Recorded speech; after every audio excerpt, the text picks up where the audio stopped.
Hello?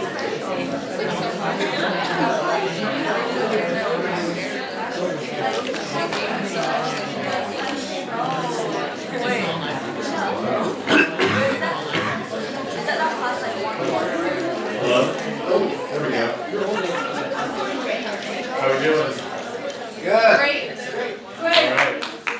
You're doing wonderful. Okay. Welcome to Colloquium Week 6 of Winter Quarter. Quarter is now just about 60% over. Everybody's feeling it on some level, I'm sure. The weather doesn't help. Right? I don't know about you, but I'm over the rain. I came to California for sunny skies, and so far, this winter's not delivering. Okay, some announcements before I introduce a guest whom you've seen before. Number one, Coyote Cares Day registrations are open. I don't suppose, Sydney, do you have any inside dirt on how many registrations are already filled? Ooh, I know the limit is 700. Okay, But, limit 700. I think you're okay for right now. Okay, so register for Coyote Cares Day. Get her done. Do you remember what day it is? Is it April 13th? April 13th is a Saturday. Saturday, April 13th. As I described before, it's a big community service day. 700 CSUSB folks will be descending upon the community to do community service. Typically, it's about 4 hours, so you can pick up community service hours for honors that way. I would love, and there's also, when you register, you can select University Honors Program as an organization. And if you do, what they'll do is they'll deploy the honors program folks all together. Right? That's how we've done it in the past. And we've had a good time doing it. So please register for Coyote Cares Day. I think Lana sent out an email, was it this morning, with the link. Yeah. So you should have that, it ought to be easily accessible. Okay, that's announcement number one. Announcement number two, we are switching up the schedule for 2 weeks from today. We are going to be doing, instead of Colloquium, we'll be doing a community service project. So, is that a celebration that there's not Colloquium or that we're doing community service? Community service, get back to community. I'm not sure. Right. Okay. But it'll be another opportunity to pick up some community service hours. Remember, you're supposed to be striving for 30 hours of community service this academic year. I feel like I have, yes. Do they have to be like related to school, or can they be outside of? Oh, they can be outside of school. They can be, if you love animals and you're volunteering at an animal shelter, that's awesome. Yeah, whatever you want to do. If you're volunteering in a local hospital, that's awesome. Boys, Big Brothers, Big Sisters, Boys and Girls Clubs of America, whatever you're doing, that's great. And if you need help finding community service opportunities, Excel, you want to stand up so they can see who you are again? Reluctant.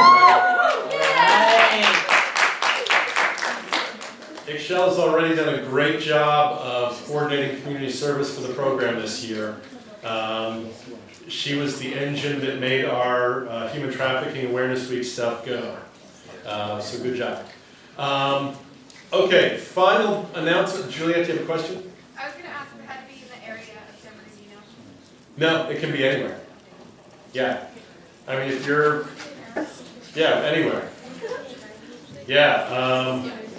I'm actually going out of the country this summer to try to set up a service abroad program, and anybody that goes on that, provided we get it all in place, anybody that goes on that and can count those hours towards community service. Yeah! But we're like 16 months away from anything like that actually happening, so I'll keep you updated on that. Okay, final announcement is we have an open mic night event going on today between 5 and 7. It's in the honors space in room 148. Again, 5 and 7. The honors cabinet went over to the community kitchen in Coyote Village this morning and made all kinds of cookies. I've already stolen a chocolate chip cookie, and it was delicious. So if you don't have anything to perform, read, recite, whatever, come in the audience. It doesn't have to be anything original. I'm sure people would be interested in hearing your favorite poem, song, whatever. So come on out, be a part of that from 5 to 7 and 148. Any questions? Have I missed anything? Okay, then it is my pleasure to introduce you once again to Professor Hazia, Director of the Office of Student Research. And she's going to be talking to you today about putting together personal statements. This is relevant in thinking about summer research opportunities, internship applications, all kinds of stuff like that. And if you're in your first year, it is not too early to start thinking about that kind of stuff. We've had students applying for these kinds of opportunities during their first year and actually going on them in the summer after their first year. Right? So please give her your attention, and sign-in sheets will be distributed shortly. All right?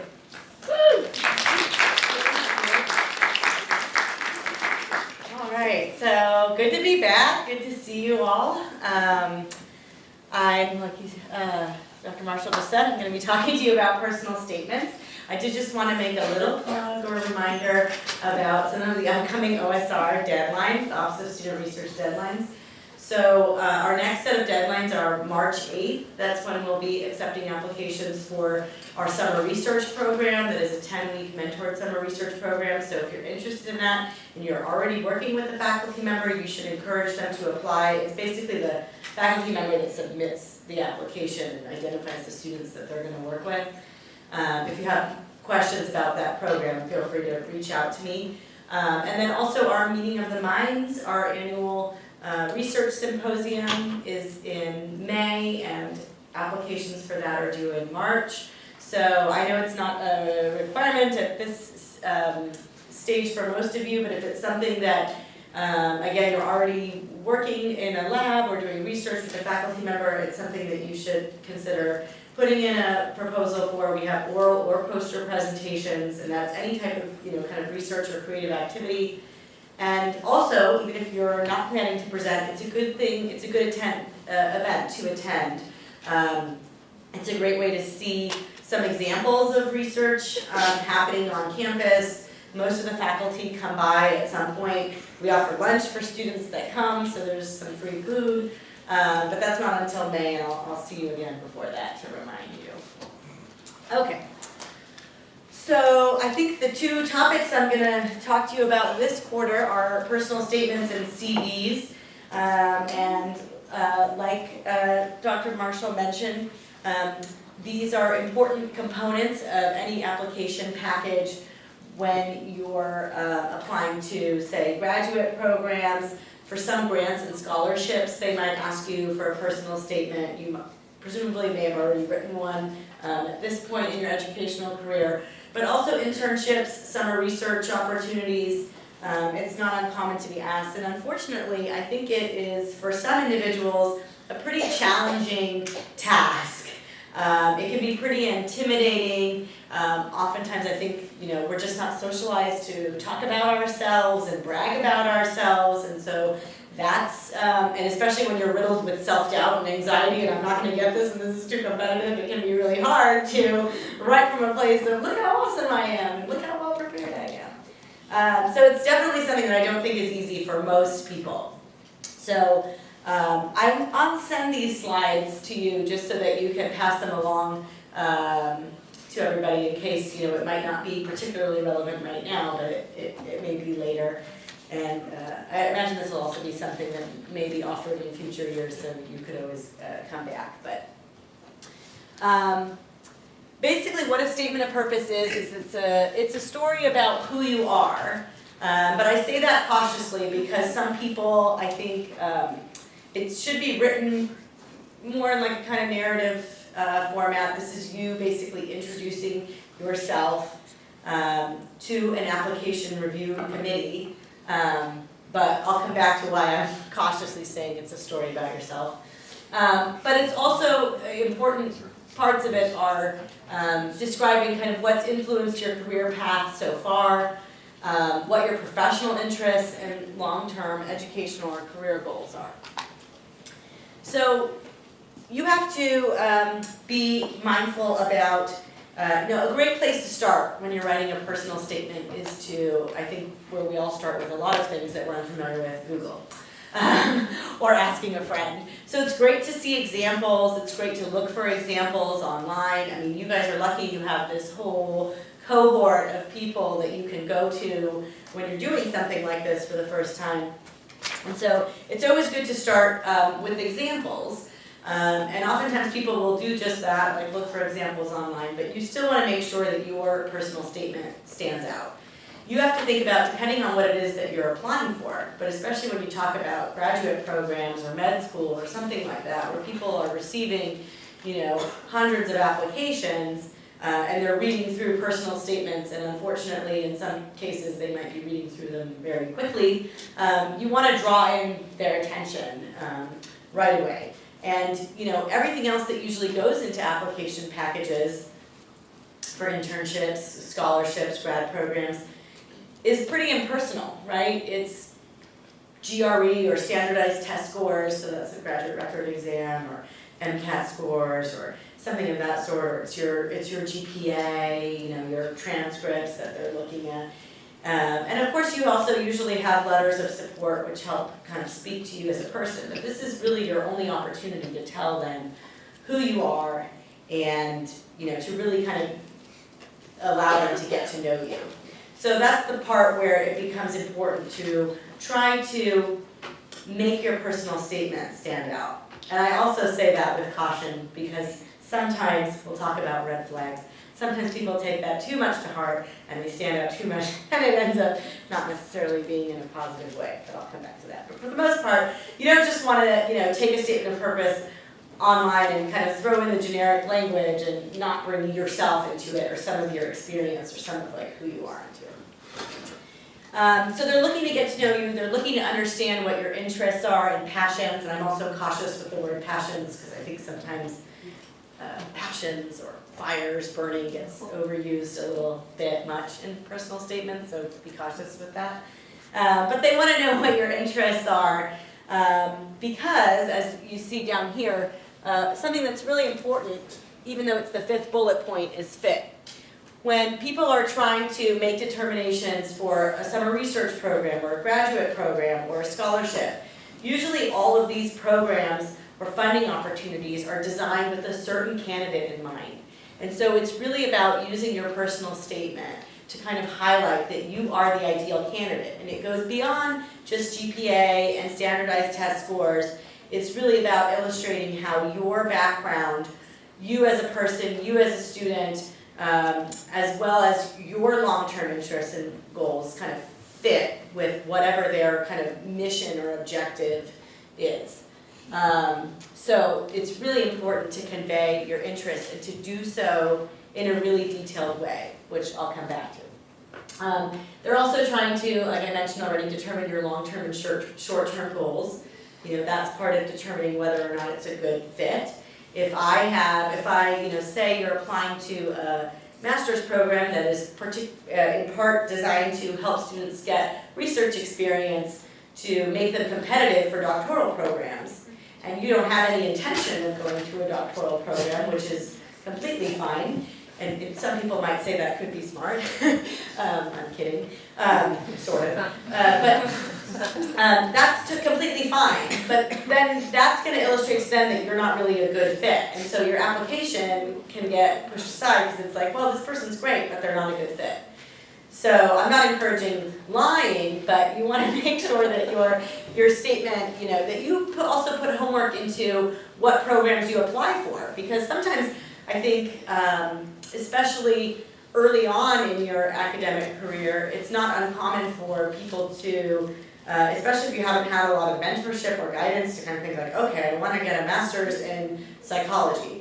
I'm just going to look for master's programs in psychology without really knowing necessarily the difference between them or what you need to prepare yourself for a particular kind of career or educational trajectory. So that's where mentorship is really the critical ingredient, and that's why I can't stress enough from that first meeting, find a mentor, find a faculty member or somebody that, even if it's somebody in the field or in your personal life that, has done whatever it is that you want to do. But when you're picking programs, scholarships, research opportunities, you want to also be thinking for yourself, like, is this a good fit for me? Is this something that I want to do that's going to help me achieve my goals?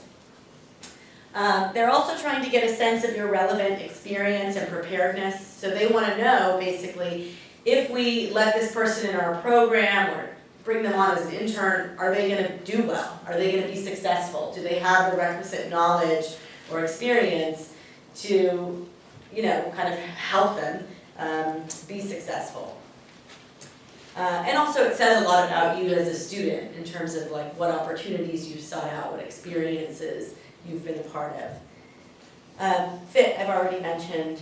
They're also assessing through your statement of purpose kind of interpersonal characteristics like your maturity level, your self-knowledge, like how much insight or personal reflection you may have, your drive, your motivation, your commitment to your studies, and most importantly, what I think people sometimes forget is that especially when you're applying to graduate programs, one of the things that's a big part of any kind of graduate program in most cases is writing. And so that statement of purpose is the only really evidence that they're going to see of how well you can write. And so I think sometimes that kind of gets forgotten, but that is, a very important, I think, sub-goal of the statement of purpose is to show that you can do graduate level work, for example. Okay, so now we're gonna, any questions so far? Okay, so there is no one way to do a personal statement, and that's nice because that allows for flexibility and that allows us to bring in our own personality into this kind of task. But there are typical elements that should be there. And so the first typical element is your purpose in graduate study. And so a lot of times this is usually where people start off. Now, again, you might choose to approach it differently, but I would say most personal statements tend to start out with either some kind of personal anecdote about how the person became interested in the particular field. So maybe it's like something, while growing up, my family was greatly impacted by chronic illness, and I lost my parents at a young age, and from that I decided that I became really interested in treatment for this particular illness or issue, and then I decided to pursue my passions in biology, something personal that kind of gets brought up in an effort to convey like what sparked their interest in the field. And I think that's typically the usual approach. And I think in some cases that can be the most compelling because it's, again, sharing something about you as a person. So that's going to come off a lot better than just saying, for a long time I've been really passionate about biology, right? That's kind of more generic, that's not really bringing in you. You can convey that same idea by also sharing the why. And you'll hear me say the why a lot, because that's a really important thing to keep reminding yourself of when you're reading your personal statement and working on it is you need to provide detail and really provide the why. I think sometimes we get used to writing in certain ways, like I just said, like, oh, I'm so passionate about biology, I find it so interesting. Okay, but why? You need to say why, and that conveys like depth of knowledge and insight and reflection. So people usually start off by, I think, sharing some kind of personal anecdote. Of course, another common thing is if somebody has endured, significant challenges that they've overcome, and that's, helped fuel their motivation. Or a lot of times, students will write about how, maybe their parents immigrated here with the hopes of providing a better life for their children, and that's something that's been really instilled in you early on, is to pursue your education and to take advantage of these opportunities.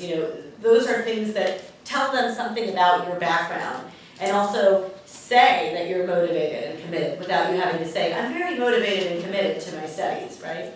So now I think for some people it might be a struggle, well, like, I don't know, I don't really have anything, I didn't really overcome anything that significant, or I don't really have anything like, a traumatic event or something, significant in my life that's happened. That's okay, good for you, that's good. But you don't have to, certainly don't feel like that is the only way to write a statement, is to tell, some kind of compelling story. But there's also, there has to be a reason for everybody, like in terms of why you chose your specific field or path. So it's really just about providing that why. And I've written different statements. Some of them have a personal component about my story, and some of them don't. They just talk about broadly why I was interested in psychology. So you don't have to have a very personal part in there, but you just want to make sure that you're conveying really why you're interested in a particular field. Or why, why, even if you're not even sure about the field, if you just want like a research experience, what is it about research that excites you?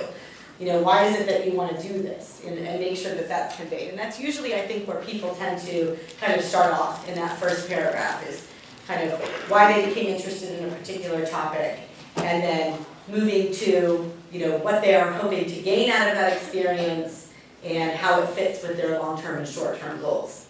And then from there, the remaining paragraphs usually support those kind of ideas that are included in the first paragraph. That first paragraph is important though, because you can't guarantee that somebody, hopefully good thorough reviewers read your whole statement, but you never know if they're going to gloss over the rest or if they're going to skim the rest, so I would encourage you to spend a lot of time on that first paragraph. The next typical element is the area of study that you want to specialize in. And so if it's for a graduate program, for example, whether it's applied or research, usually there should be an area, or if you can identify a niche that you're interested in, that's good to convey. Because there's a big difference between, oh, I'm really excited to learn about human behavior and I'm really passionate about psychology, versus I have, I'm very interested in psychology in particular because I want to work with minority community populations and improve access to mental health care, right? That's much different. So sometimes, again, when you're starting off, you might not know exactly what is it that I want to do, what specifically do I want to research, who specifically do I want to work in, what industry do I want to work in, and that's okay, but it's not okay for a statement of purpose. So even if you have more generalized goals, you still want to make sure that you include something that speaks to kind of what your interests are in a way that's going to convey that you've given it some consideration, you've given it some thought, and there's some detail included about that. The next typical element is kind of the future use of so say, most of these examples are about graduate programs, but same thing for an internship. What do you plan to do with that internship experience? What do you plan to do with that master's degree? What do you plan to do with that PhD? So I'm saying, like, this is what got me interested. This is specifically the aspect of this field I'm interested in. Now this is what I want to do if I can be a part of your program. So maybe it's you want to pursue an academic career. Maybe it's you want to apply to graduate programs, and that's why you want said internship. Maybe you want to be competitive for careers in a certain field and want to develop requisite skills that will be marketable to you on the job market.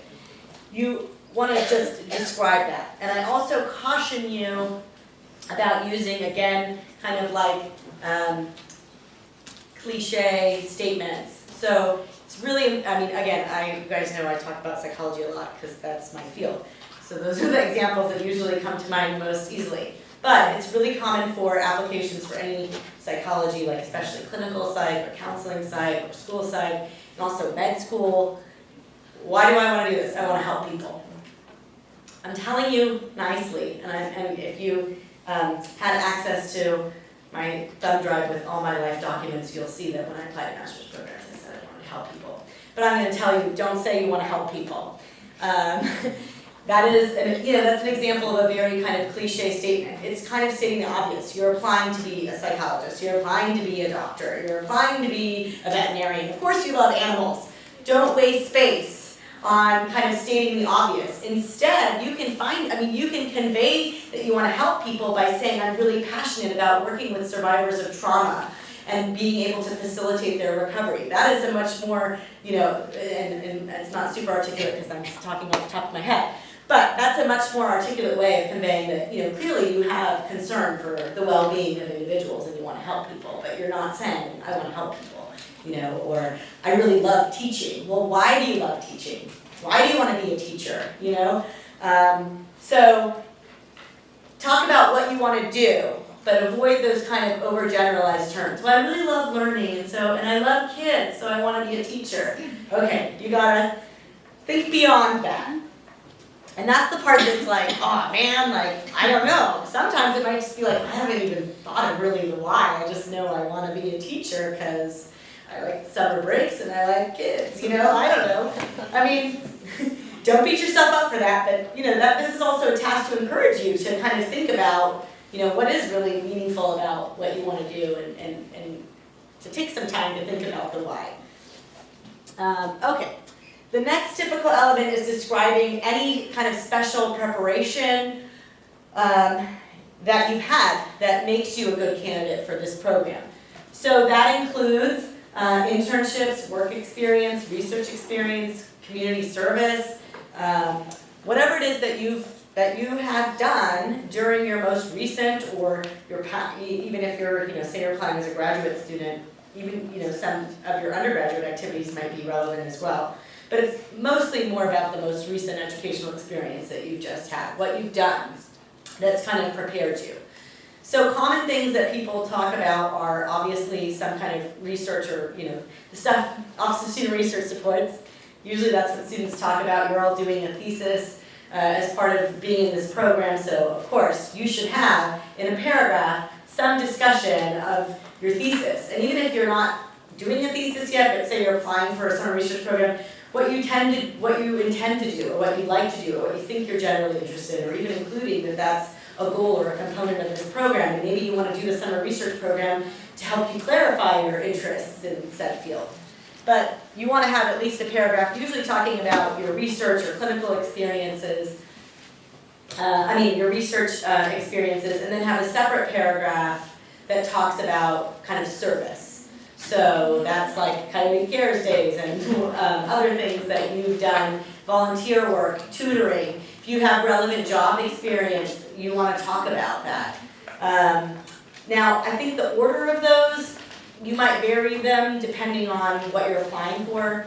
So for example, if you're applying to be part of a master's level, like our clinical counseling program here, it's to prepare students to become marriage and family therapists. So it's a very more applied program.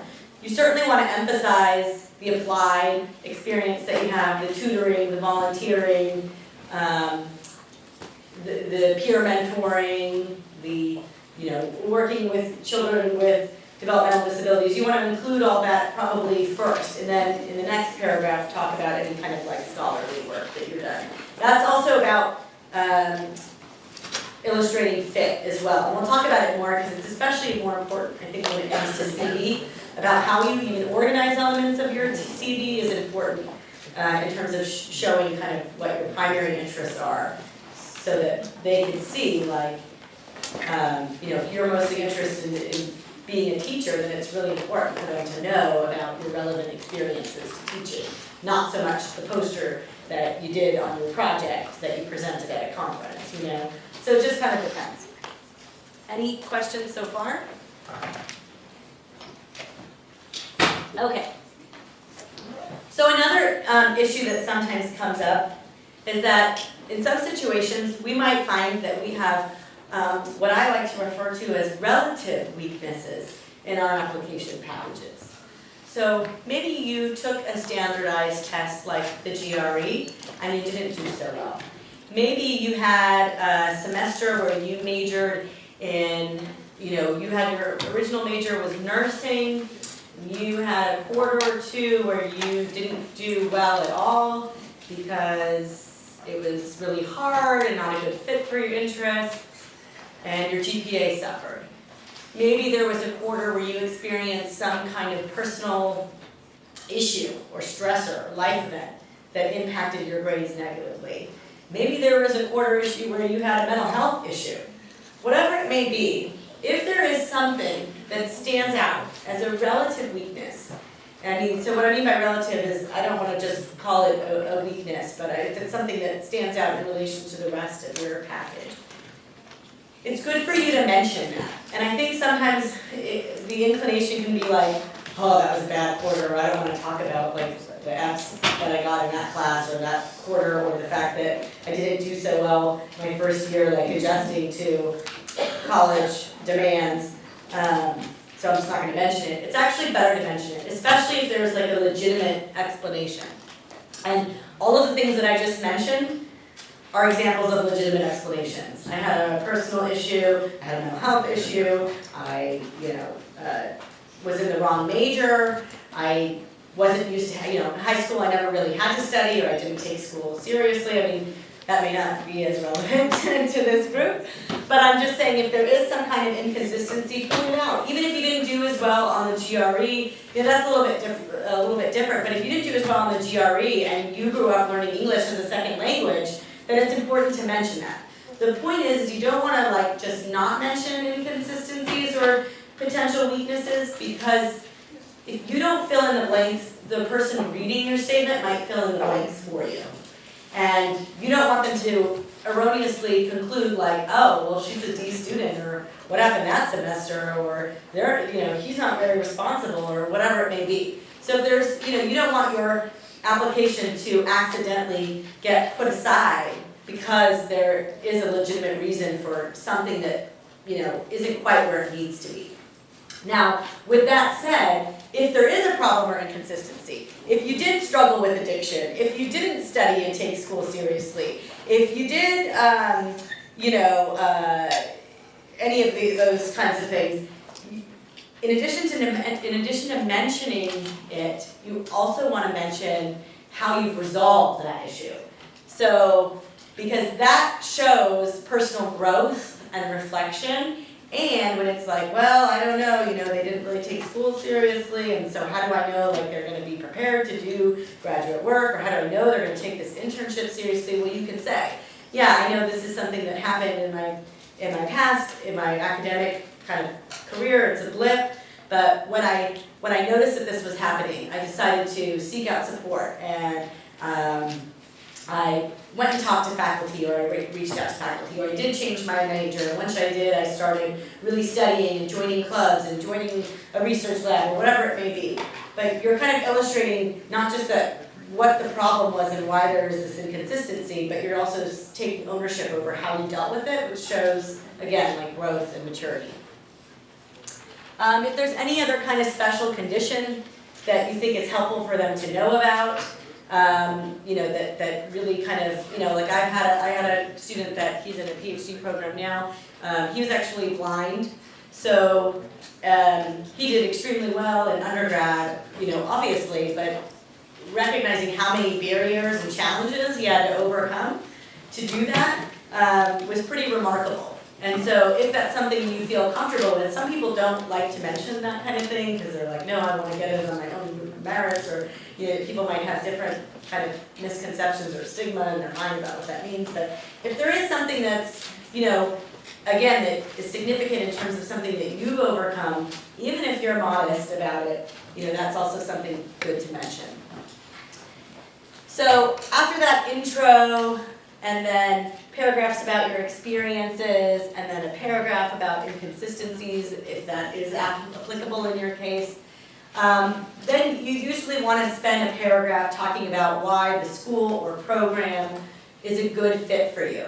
So what attracts you to that summer research program? What attracts you to this fellowship? What attracts you to this master's program? What attracts you to this PhD program?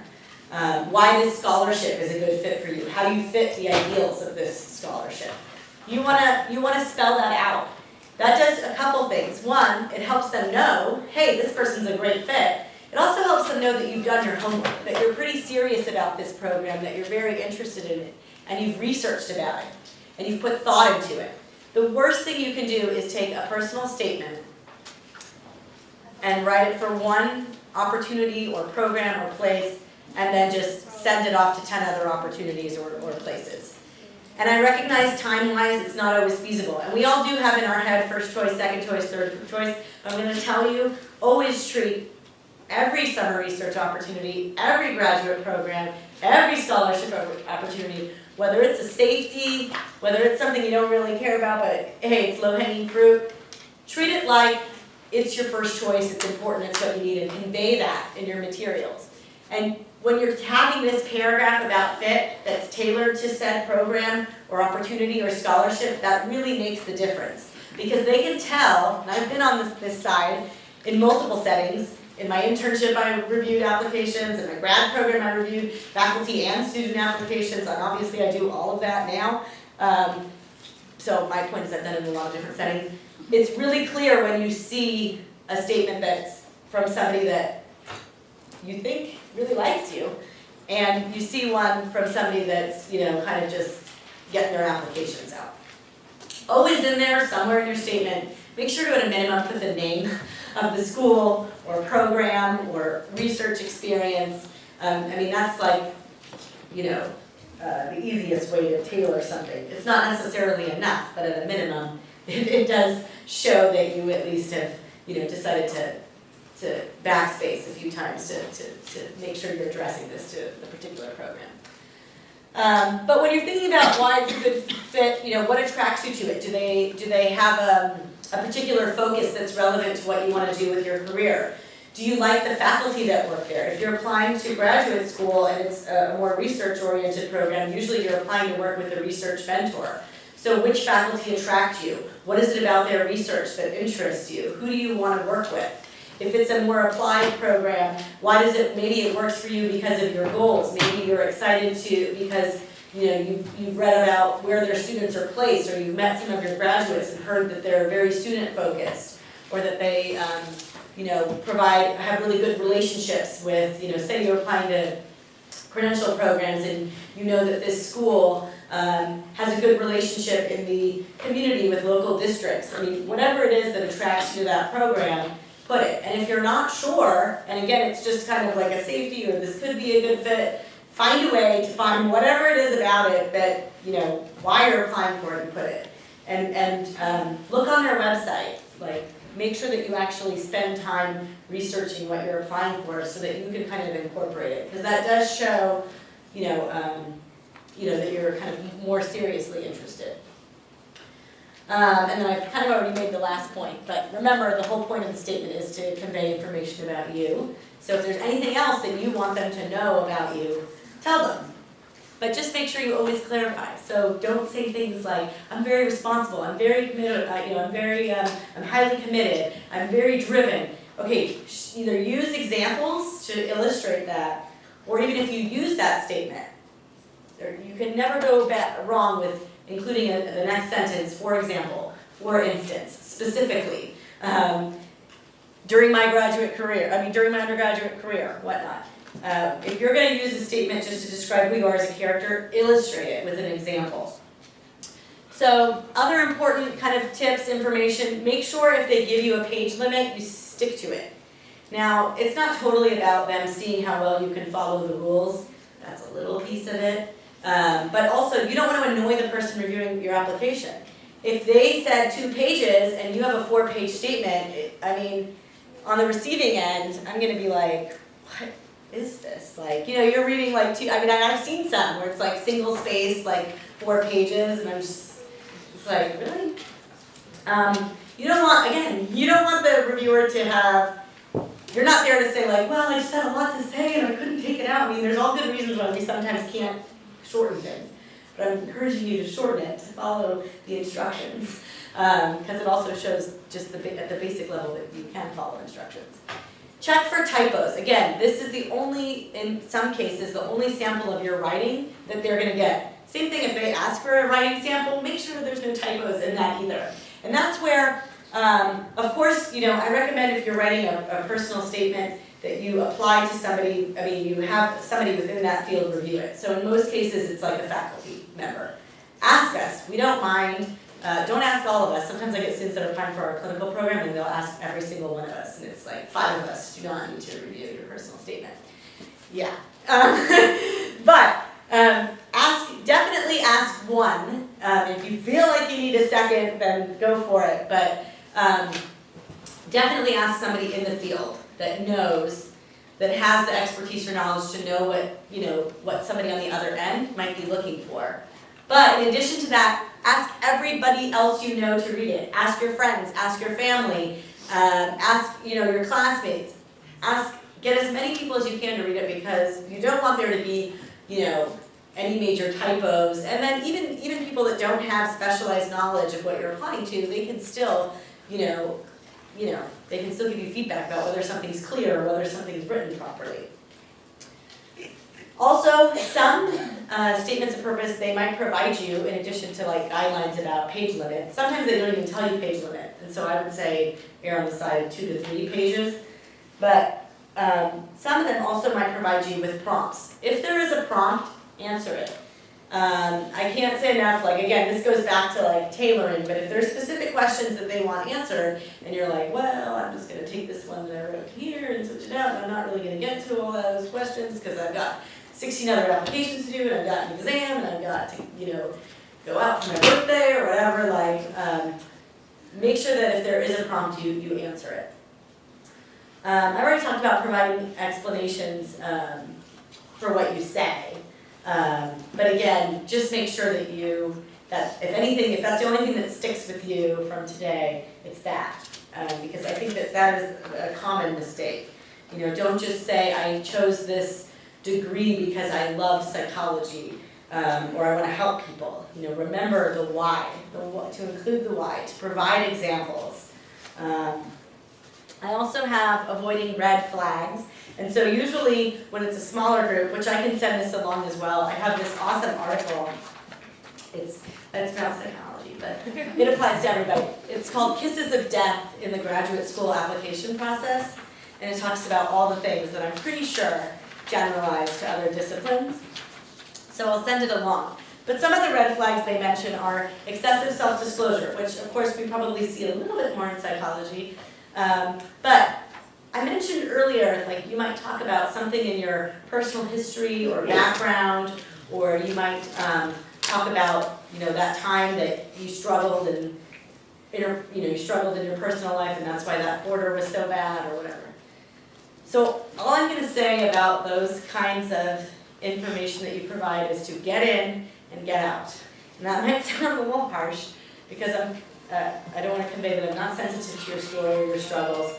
But you don't want to excessively self-disclose. Yes, this is meant to introduce them to who you are. It's not an autobiography, though. I have also seen personal statements, and again, it's probably because I'm in psychology, where it's 2 to 3 pages about their life. And, they had a very difficult life. But somebody reading it isn't getting enough information about your goals, why this is a good fit for you, how you're prepared, and unfortunately, especially because I'm psychology, one thing that we're thinking when we read these is, can this person be a therapist? So if all you're doing is rehashing I shouldn't say rehashing, that sounds mean. But if all you're doing is talking about your life and your struggles and your difficulties, it also can be a sign to me that maybe you haven't dealt with some of that stuff enough to contain it in a way. And again, this is, psychologists get a bad rap. But you don't want to convey anything that shows that you don't have maturity, or that again, that's what I'm saying, if you talk about an issue or problem, to talk about also how you addressed it, how you've gotten past it. But they'll talk about here, promiscuous self-disclosure is a kiss of death in personal statements, a long saga about how the student had finished school over incredible odds. Much better to just allude to this, much better to just talk, you can say, I pursued my education in spite of numerous odds, such as blah, blah, blah, and blah. But don't spend the whole paper talking about every single challenge that you had. Now, and also make sure that if you do that, I'm not saying, it's always hard because I'm saying, don't do this, but don't do that. If you are going to talk about it, make sure you talk about it professionally. There are different ways to kind of convey information that, still looks appropriate for the context of an application. You have to think a personal statement is like a job application. So if you are applying for a job, certainly if there was something relevant about your background, you might mention it. but would you go on an interview and just talk about, you know, your whole personal life? You know, probably not. Another kiss of death can occur in personal statements is a professionally inappropriate information that doesn't match the context of the application. One applicant admitting to feeling a thrill of excitement every time he or she steps into a morgue. Another wrote a 10-page narrative of herself as Dorothy on the yellow brick road to graduate school. A third indicated that he or she had performed or acted in pornographic movies, which was not well received by the admissions department in consideration for graduate school.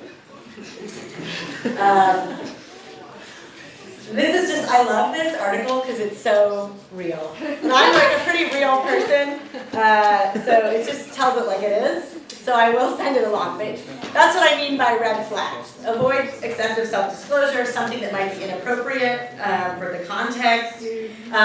Also, I'm saying like it is a challenge for us. I mean, for most people, I think it's a challenge to talk about yourself in a really, you know, kind of what you may feel is like a bragging or boastful way.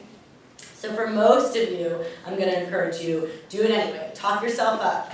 Also use active language. Take ownership for what you have done.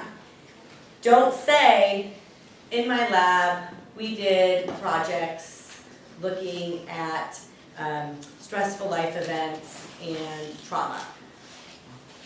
Say instead, I was interested in studying trauma, so I reached out to faculty, or I sought out opportunities where I could learn additional skills. In the lab, I was involved in doing these tasks for projects that centered on this. There's a way to really take ownership for what you're doing, and that's something, again, that we're not used to doing. Like students might be like, oh, I volunteered. No, don't say you volunteered. Say, you know, I took initiative to find volunteer opportunities, or also if you're getting selected to be, say, like as part of like a cabinet or a board, you know, and that's something you had to apply for, say it. Say, I was selected to serve in this role, or I applied for this lab to work with this mentor, and you know, and it's a competitive process. Like, don't forget to give yourself credit for kind of the things that you've done. You guys all should have a paragraph in there about this honors program and what it is and how it is a competitive program and how it is specifically for, you know, I don't know much about this. What? High achieving students. You want to say that. You don't just want to be like, when I was at CSUSB, I was part of this honors program. No, tell them why this is important. Again, it's back to the why. Why is it notable that you were part of this honors program? Don't leave it to them. Don't assume that they're going to know. Don't assume that they're going to know that you worked really hard to get accepted into a research lab, or that you worked really hard to be promoted at a certain, you know, community or job or volunteer place. Take ownership for what you've done. And I think that's basically all I have. So are there any questions? Oh, there was one more little thing. If you are the kind of person that doesn't have trouble bragging about your accomplishments, just be weary of being like, just pretend I didn't say anything about giving you permission to brag about your accomplishments. Because what you don't want to do is overdo it. Because sometimes people can be too boastful or name droppy, and that can, you know, come on. Are there any questions? Really? No question. Yes. Let's say we graduate from Council San Bernardino, can we always come back to you? Yeah, sure. Sure. Feel free. My email is my first initial C and my last name at CSUSB, or I'm sure you can find me in psychology or at the Office of Student Research. Where's your office located? My faculty office is in Social Behavioral Sciences, 506. One day the Office of Student Research will have an office as well, and you will be able to go there. But for now, you can email us at, I think it's CSUSB OSR. Yes? When selecting experiences that kind of shape what you want to go into, what outcome to go into, would you say that you're looking for experiences that are further, like when you're younger, or that are more recent, and you thought about it in a more mature level? Yeah, so that's a good question. Like when you're trying to illustrate personal experiences that have shaped your interest, should you focus more on things from when you were younger or more recent? I don't know if there's a right or wrong either way. I think it just depends on you and like, well, if there was something from when you were really little that was particularly influential, then I think that's okay to mention it. If it's, I think you should go with whatever has been the most influential.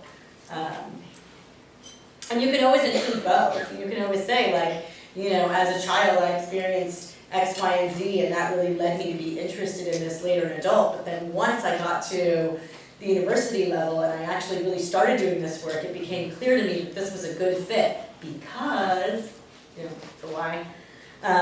But so you could also put both. But I think whatever is just going to be most compelling, and usually that's whatever is most kind of significant to us. Any other questions? Yes. Does the statement of purpose have to be related to your field, or can it be related to some other field that you're interested in? So like if you're applying for something outside of your field, basically? Kind of. Yeah. It should be centered upon whatever it is that you're applying for. So, like if you have a background in biology, but all of a sudden you have a new interest in psychology and you're applying for a psychology graduate program because you've decided you want to be a therapist instead of a biologist, then you might mention your biology background, and if there's any applications, mention them, but then you want to spend most of the focus talking about your interests and goals within psychology. Does that answer your question? Yeah. Okay. It's of course always about you and your interests, but the idea is with both of these application components, personal statements and CVs, to whatever extent possible you want to tailor them to what you're applying for, so that is what illustrates that you're a good fit.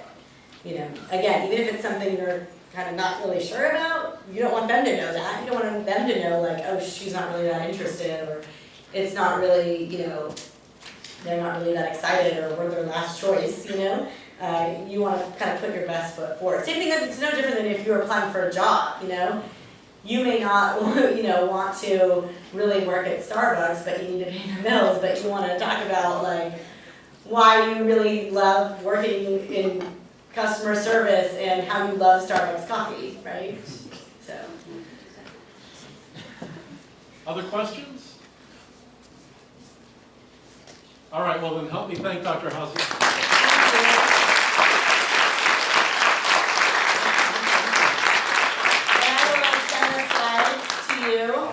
And that article, which is fun, that you might want to keep. All right. Well, thank you very much. Have a good weekend. Open mic starts in about an hour and 20 minutes.